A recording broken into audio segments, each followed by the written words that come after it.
Picture this. You're standing in the throne room of the Royal Palace of Madrid in the year 1700. The air is thick with incense, desperately attempting to mask another smell, something sweet and rotten that permeates the royal chambers.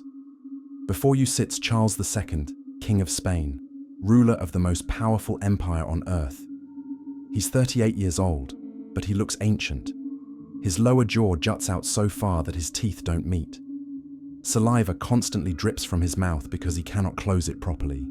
His tongue is so large that his speech is nearly incomprehensible. He cannot chew food. Servants must mash everything into paste. And this man, this pitiful creature who can barely walk without assistance, controls territories spanning from the Americas to the Philippines. You might assume he suffers from some terrible disease, perhaps a curse, but the truth is far more disturbing. Charles II wasn't cursed by God or struck by plague. He was destroyed by his own family.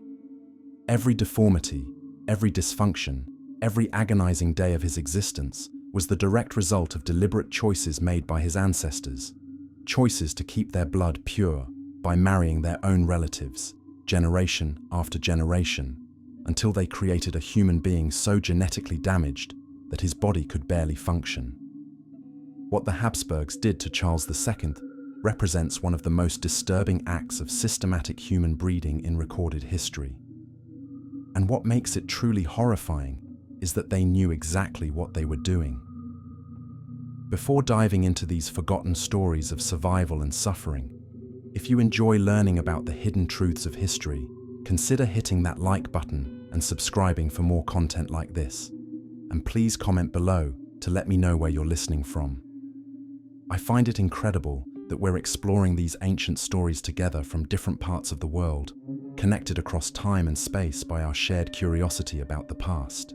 To understand how Charles II became what he was, you must first understand that his deformities weren't random mutations or bad luck. They were the mathematical inevitability of a system designed with chilling precision over nearly 2 centuries. The Habsburgs didn't stumble into genetic disaster, they engineered it. The story begins in 1438, when Albert II of Habsburg became Holy Roman Emperor. The Habsburgs were ambitious, certainly, but initially unremarkable among European nobility. They controlled Austria and some scattered territories, nothing particularly impressive. But they had a strategy that would make them the most powerful family in European history. They would marry their way to dominance. "Let others wage war," their motto proclaimed. "You, happy Austria, marry." It sounds romantic until you understand what this actually meant. The Habsburgs began systematically arranging marriages with other powerful families, absorbing kingdoms and territories through strategic unions. Within a century, they controlled Spain, the Netherlands, parts of Italy, Austria, Bohemia, Hungary, and vast colonial empires in the Americas and Asia. They had achieved something unprecedented, a family that literally ruled a quarter of the world's population. But here's where the strategy turned sinister. As the Habsburgs accumulated power, they became obsessed with keeping it within the family. Each new territory, each new title, each new source of wealth, these couldn't be allowed to slip away to outsiders. And so, they made a decision that would echo through generations with increasingly horrific consequences. They would marry each other. In 1496, something unusual happened. Philip the Handsome of Habsburg married Joanna of Castile. Their son, Charles V, would become the most powerful ruler in Europe, controlling both the Habsburg Austrian lands and the Spanish Empire. This was the moment when the two great branches of the Habsburg family, Austrian and Spanish, became intertwined. And from this point forward, they would remain tangled together in an ever-tightening genetic knot. The numbers are staggering when you map them out. Between 1450 and 1750, the Habsburg family arranged dozens of marriages. But here's what makes your skin crawl. Over 80% of these marriages were between family members, not just distant cousins marrying other distant cousins. We're talking about uncles marrying nieces, first cousins marrying first cousins, and in multiple cases, double first cousins, people who shared both sets of grandparents, marrying each other. Let me explain what this means genetically, because it's crucial to understanding the horror that would follow. Humans have two copies of each gene, one from each parent. Some genes carry mutations, errors that can cause diseases or deformities. Most of the time, these mutations don't cause problems because you have a second, healthy copy of the gene from your other parent. But when close relatives have children together, the chances increase dramatically that a child will inherit the same mutated gene from both parents. That's when the mutation expresses itself, often with devastating consequences. Now imagine this happening not once, not twice, but systematically across 9 generations. Each generation, the genetic diversity of the family shrinks, mutations accumulate, defects pile upon defects, and nobody stops the process. By the late 1500s, the physical signs were already visible. Contemporary portraits show the beginning of what would become known as the Habsburg jaw, a severe form of mandibular prognathism, where the lower jaw protrudes dramatically beyond the upper jaw. But it wasn't just appearing randomly, it was getting worse with each generation, following a clear pattern that directly correlated with the degree of inbreeding. Charles V, who ruled in the early 1500s, had a noticeable underbite. Observers commented on it, but it wasn't particularly severe. He could eat normally, speak clearly, and function as an emperor should. His son, Philip II of Spain, inherited the trait, and it was more pronounced. Philip had difficulty eating certain foods and spoke with a slight impediment. His portraits show a jaw that juts noticeably forward. What makes this particularly disturbing is that people noticed. Court physicians documented these issues. Ambassadors from foreign courts wrote detailed descriptions of Habsburg physical peculiarities. One Venetian ambassador described Philip II's jaw as jutting out so that his teeth could not meet. Another wrote that the king chewed his food with difficulty and spoke as if his mouth were full. Yet the marriages continued. Philip II married his first cousin, Maria Manuela of Portugal. Their son, Don Carlos, was so severely disabled, both mentally and physically, that he became violent and unstable, ultimately dying under mysterious circumstances at age 23. Contemporary accounts describe Don Carlos as having severe physical deformities, including one shoulder significantly higher than the other and a head that seemed too large for his body. Did this tragedy cause the Habsburgs to reconsider their breeding strategy? Absolutely not. Philip II married 3 more times. His 4th wife was his niece, Anna of Austria. They were uncle and niece. Let that sink in for a moment. And this wasn't considered scandalous or unusual. It was considered a triumph of family loyalty. Anna and Philip's son, Philip III, was born in 1578. The genetic damage was accelerating now. Philip III had significant cognitive difficulties and was described by contemporaries as unable to rule and simple-minded. He delegated virtually all governmental decisions to his advisors because he simply couldn't handle the complexity of governance. His physical appearance showed the Habsburg jaw had progressed further. His lower jaw extended so far that he had a gap of nearly a centimeter between his upper and lower teeth. By the time Philip III was searching for a wife, the family's options were becoming limited. The solution? He married his first cousin, Margaret of Austria. Same grandparents. Their genetic similarity was approximately that of half-siblings. In 1605, Margaret gave birth to a son, Philip IV. The deterioration was now unmistakable. Philip IV's jaw protruded so severely that he could barely chew solid food. He drooled constantly because he couldn't close his mouth properly. He suffered from chronic infections because food would rot in his mouth. He simply couldn't remove it effectively with his malformed jaw. Court records show massive expenditures on special utensils designed to help the king eat, and servants were employed specifically to wipe his face throughout the day. Medical historians who have studied Philip IV's remains and contemporary descriptions estimate his inbreeding coefficient, a measure of genetic similarity between parents, at approximately 0.20. To put this in perspective, siblings have a coefficient of 0.25. Philip IV's parents were genetically closer to being siblings than to being the second cousins they actually were, due to the accumulated inbreeding of previous generations. And yet, somehow, the worst was still to come. Philip IV faced a problem that terrified every monarch. He needed an heir. His first wife, Elizabeth of France, had given him a son, Balthazar Charles, who showed promise.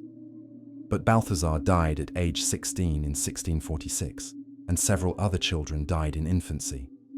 This wasn't unusual for the time, but the frequency of infant deaths in the Habsburg line far exceeded the European average. Modern analysis suggests that the infant mortality rate among Habsburg children was nearly double that of the general population. Philip IV needed another wife, and quickly. He was already in his 40s, and time was running out. The choice of bride would prove to be one of the most catastrophic decisions in the entire Habsburg saga. In 1649, Philip IV married his own niece, Mariana of Austria. She was 29 years younger than him, practically a child at 15 years old. But age wasn't the real problem. The problem was that Mariana was the daughter of Philip's sister, Maria Anna. Let me break down what this means genetically. Mariana's mother was Philip IV's sister. Her father was Ferdinand III, who was Philip IV's first cousin. Mariana was simultaneously Philip IV's niece and his second cousin. When Philip married her, he was marrying someone who shared approximately 25% of his DNA, the same amount he would share with a daughter. The couple had 5 children together. 4 died before reaching age 10. The causes varied: infant mortality, childhood diseases, but the pattern was clear. The Habsburg genome was collapsing under the weight of accumulated mutations.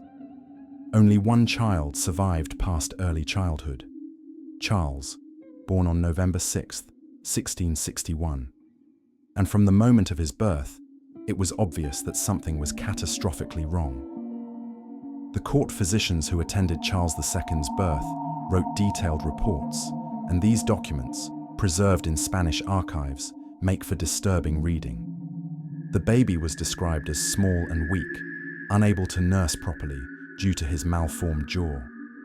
He couldn't suck because his tongue was too large, and his mouth couldn't form a proper seal around the nipple. Wet nurses had to express milk and literally pour it down his throat while holding his head back. Contemporary reports describe Charles as having an enormously large head that the infant couldn't support properly. For the first several years of his life, he couldn't hold his head up on his own. His jaw jutted forward so severely that there was a gap of over 2 centimeters between his upper and lower teeth. His tongue was so swollen that it protruded from his mouth constantly. But the deformities weren't just external. Charles suffered from what modern doctors believe was a combination of disorders resulting from his genetic heritage. He had severe epilepsy, experiencing violent seizures throughout his life. He suffered from what contemporary accounts called the gout, but which was likely a complex metabolic disorder affecting multiple organ systems. His digestive system barely functioned. He suffered from chronic diarrhea and couldn't absorb nutrients properly, leaving him permanently malnourished despite having access to the finest foods in the empire. Charles didn't speak his first words until he was nearly 4 years old. He didn't walk until he was 8. Think about that for a moment. 8 years old, and the future king of Spain was still crawling. When he finally did walk, he could only manage it with the support of servants, and his gait was so unsteady that he fell frequently, often injuring himself. One particularly chilling detail from court records: Charles's baby teeth never fell out properly. His adult teeth grew in while the baby teeth remained, creating a horrific double row that caused constant infections and agonizing pain. Physicians attempted to remove them, but Charles's jaw was so malformed that extractions were extremely difficult and dangerous. By the time Charles was 10 years old, everyone at court understood the terrible truth. The heir to the Spanish Empire was severely disabled, both physically and mentally, but he was all they had. Charles II became King of Spain in 1665 when his father died. He was 3 years old. For the next decade, his mother Mariana served as regent, while Charles grew. If grew is even the right word for what happened to him. Ambassadors who met the young king left shocked reports. One French diplomat wrote in 1679 that Charles, now 18, had the appearance of a ghost and moved as if his limbs belonged to someone else and had been improperly attached. An Italian envoy described Charles as having a head too large for his body, which itself was thin and weak. The king's mouth hung perpetually open, and he drooled so profusely that servants followed him constantly with cloths. What makes this period particularly heartbreaking is that Charles apparently understood, at least partially, his own condition.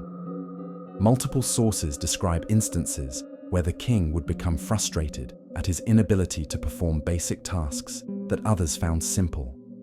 He would weep when he couldn't make himself understood, his oversized tongue turning even simple words into incomprehensible sounds. He would rage against his own body when it wouldn't obey his commands.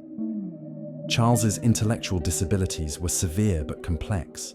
He wasn't completely unable to think or reason. Some days were better than others. He could follow simple instructions and appeared to understand basic concepts of his role as king, but he couldn't handle anything complex. State papers confused him. He would sign whatever was put in front of him without understanding it. Various factions at court exploited this ruthlessly, manipulating the king to serve their own interests. The king's daily routine, meticulously documented by court officials, reveals the extent of his incapacity. He would wake late, often after 10 in the morning, because his nights were tormented by seizures and nightmares. Servants would bathe him. He couldn't wash himself effectively. They would dress him, a process that took nearly an hour because Charles couldn't coordinate his movements well enough to help. Breakfast was a disturbing affair. Soft foods mashed to paste, which Charles would attempt to eat with specially designed utensils, still managing to drop most of it down his front. The king had few official duties he could actually perform. He would sit through ceremonies, but he couldn't give speeches. His speech was too impaired. He would attend mass, but he often fell asleep or had seizures during the service. State meetings were conducted around him while he sat in confused silence, occasionally nodding when prompted. Mariana, Charles's mother, refused to accept that her son was beyond help. She spent enormous sums, money desperately needed for Spain's declining military and economy, on physicians, healers, and increasingly desperate remedies. Traditional medicine offered bloodletting and purges, which only weakened Charles further. Physicians would drain pints of blood from the already frail king, leaving him pale and barely conscious, convinced this would balance his humors.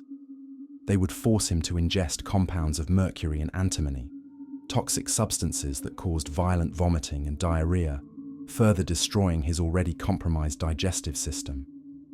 But Mariana wanted more. She turned to folk healers and practitioners of occult medicine.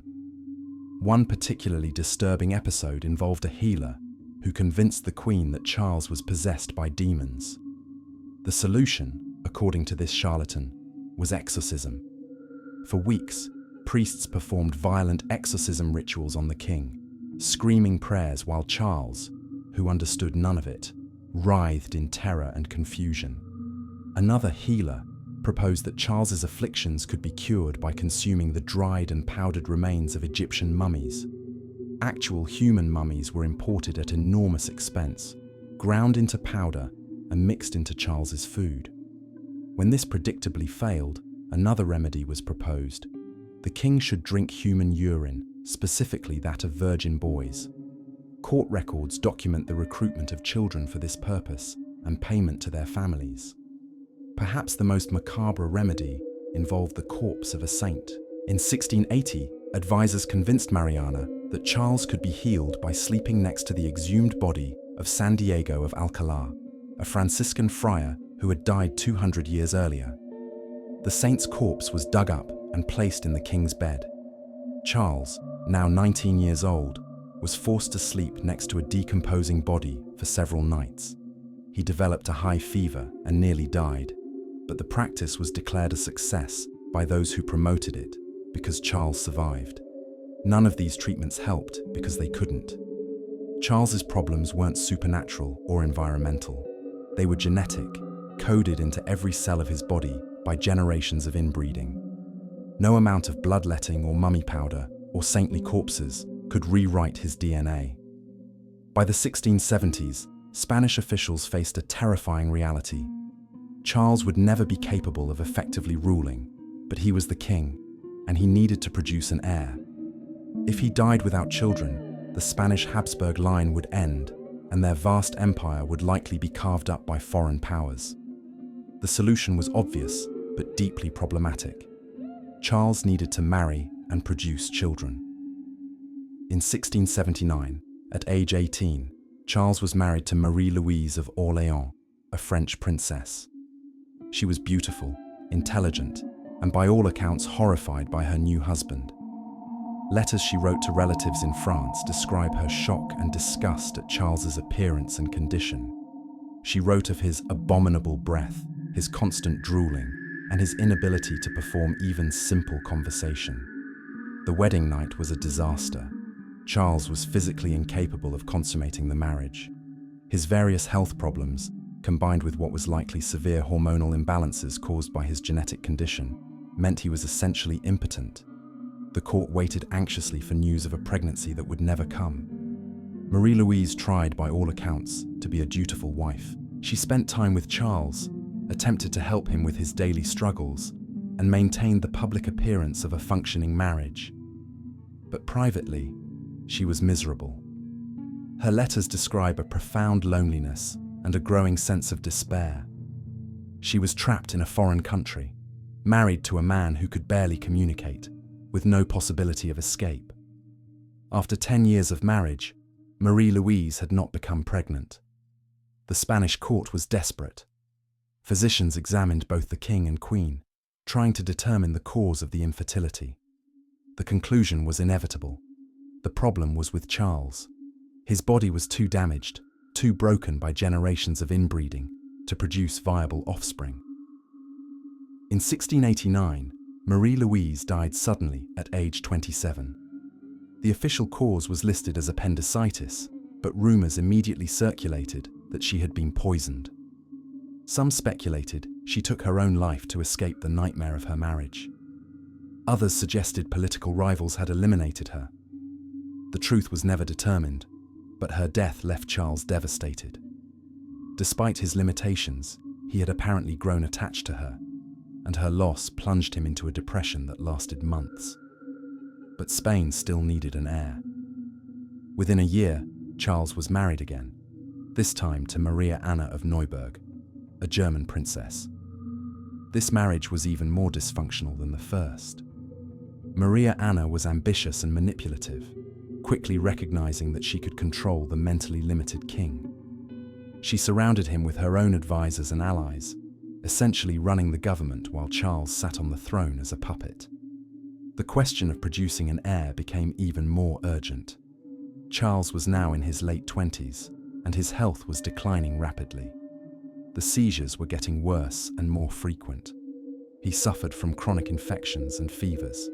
His already limited mobility was deteriorating further. Maria Anna, desperate to become pregnant and secure her position, subjected Charles to increasingly bizarre fertility treatments. Healers recommended that the couple engage in elaborate rituals before attempting to conceive. One particularly grotesque recommendation involved Charles drinking a potion made from the ground testicles of bulls, supposedly to increase his virility. Another prescribed that he bathe in the blood of freshly slaughtered sheep to invigorate his manhood. Nothing worked. After more than a decade of marriage to 2 different wives, Charles II had failed to produce even a single pregnancy. The genetic damage was complete. His body was incapable of reproduction. As Charles entered his 30s, it became clear to everyone that the Spanish Habsburg line was doomed. The great dynasty that had ruled much of Europe and the world for centuries would die with this broken man. Charles's final years were marked by increasing physical and mental deterioration. The seizures became almost constant.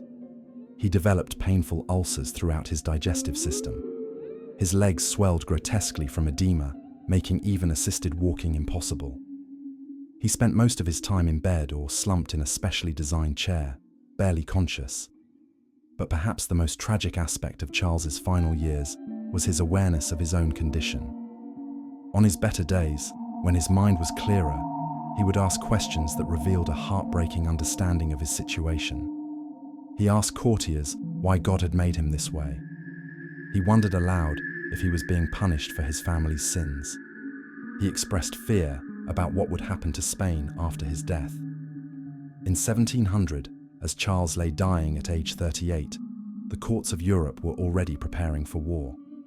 With no Habsburg heir, multiple royal families claimed the right to the Spanish throne. Charles's death would trigger the War of Spanish Succession, a brutal conflict that would last 13 years and kill hundreds of thousands of people.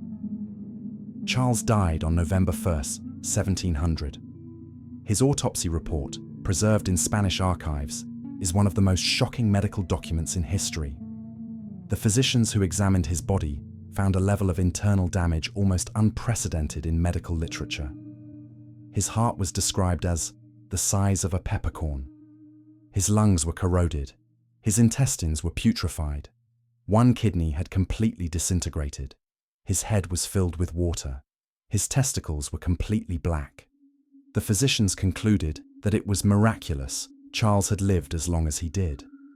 Given the extent of the damage to his organs, they couldn't understand how his body had continued functioning at all.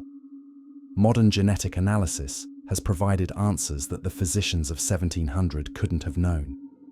In 2009, a team of Spanish geneticists conducted a comprehensive study of the Habsburg family tree, calculating inbreeding coefficients for 15 generations.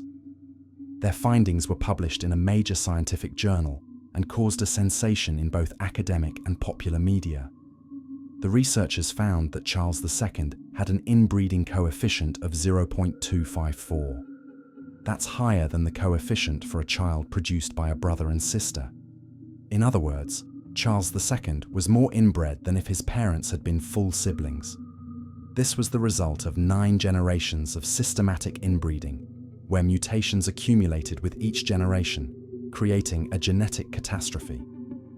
The study identified multiple genetic disorders that Charles likely suffered from, including combined pituitary hormone deficiency, which would explain his failure to reach puberty, his infertility, and many of his physical abnormalities. The Habsburg jaw itself was traced to a recessive gene that became more pronounced with each generation of inbreeding. The seizures were likely caused by a genetic epilepsy syndrome. The digestive problems, the hormonal imbalances, the immune deficiencies, all of these could be traced back to specific genetic mutations that became homozygous through inbreeding. What makes the Habsburg story particularly disturbing from a modern perspective is that it was entirely preventable. The family had wealth, power, and access to the best medical knowledge available at the time.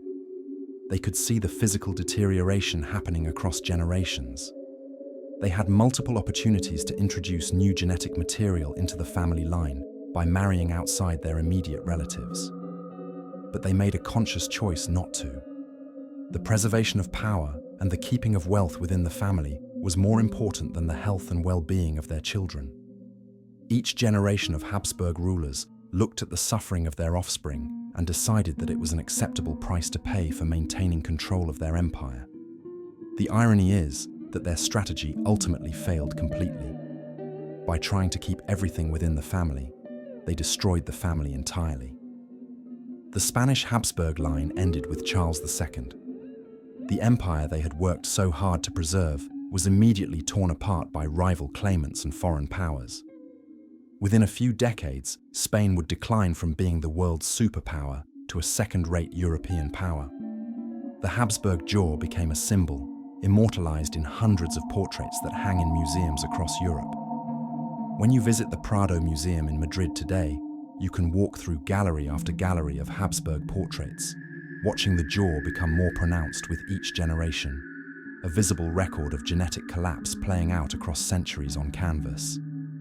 These portraits were meant to project power, majesty, and divine right to rule. Instead, they became testimony to one of history's most disturbing experiments in human breeding. They show us what happens when power becomes more important than people, when dynasties prioritize their own continuation over the welfare of their children, when genetic realities are ignored in favor of political expediency. Charles II of Spain, the man they called El Hechizado, the bewitched, wasn't cursed by demons or struck down by divine punishment. He was the victim of a system that treated human beings as political tools, that valued bloodline purity over genetic health, that prioritized power over compassion. His suffering was the direct result of choices made by his ancestors, choices to marry their relatives generation after generation, despite growing evidence of the consequences. The story of Charles II and the Habsburg jaw is often presented as a cautionary tale about genetics, and it certainly is that. But it's also a story about power and its corrupting influence. It's about how people in positions of authority can make decisions that cause tremendous suffering while insulating themselves from the consequences. It's about how systems of privilege and hereditary power can perpetuate themselves even when the cost is measured in human agony. When Charles II died in 1700, he took with him the Spanish Habsburg dynasty. But the portraits remain, hanging in museums, a permanent record of what happens when power becomes the only priority. Every time you look at those protruding jaws, those sad eyes, those faces marked by genetic damage, you're looking at the price of empire, the cost of dynasty, the human toll of power concentrated in too few hands for too long. The Habsburgs believed they were special, that their bloodline made them superior to ordinary people, that keeping their blood pure would preserve their greatness. Instead, they proved a fundamental truth about human genetics and human society. Isolation destroys, diversity strengthens, and no amount of power or wealth can override the basic biological realities of human reproduction.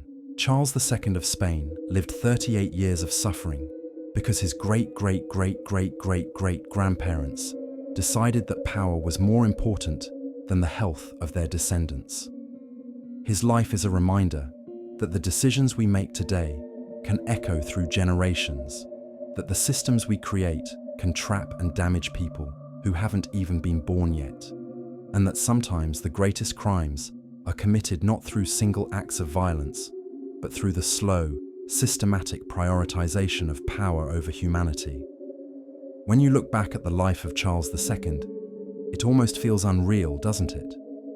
A man born into unimaginable privilege, draped in silk and gold, yet trapped in a body and mind painstakingly broken by his own bloodline. His story forces you to ask uncomfortable questions. How far are people willing to go to keep power? How many lives are they willing to sacrifice, slowly and quietly, without a sword ever being drawn? The Habsburgs didn't lose their dynasty on a battlefield. They lost it in wedding beds, family councils, and signatures on marriage contracts that tied cousin to cousin, uncle to niece, generation after generation. And that is why stories like this matter. They cut through the romantic myths of noble blood and divine right and show you the human cost hidden behind the portraits and palaces. If you want to keep exploring these darker, rarely told corners of history, where empires rot from within, where private suffering shapes the fate of continents, then you're in the right place. Before you scroll away, take a second to support this work. Like this video so the algorithm knows these stories are worth sharing, and subscribe to the channel so you don't miss the next journey into the hidden side of the past. And tell me in the comments what shocked you most about the Habsburgs, and which dark chapter of history you want to uncover next.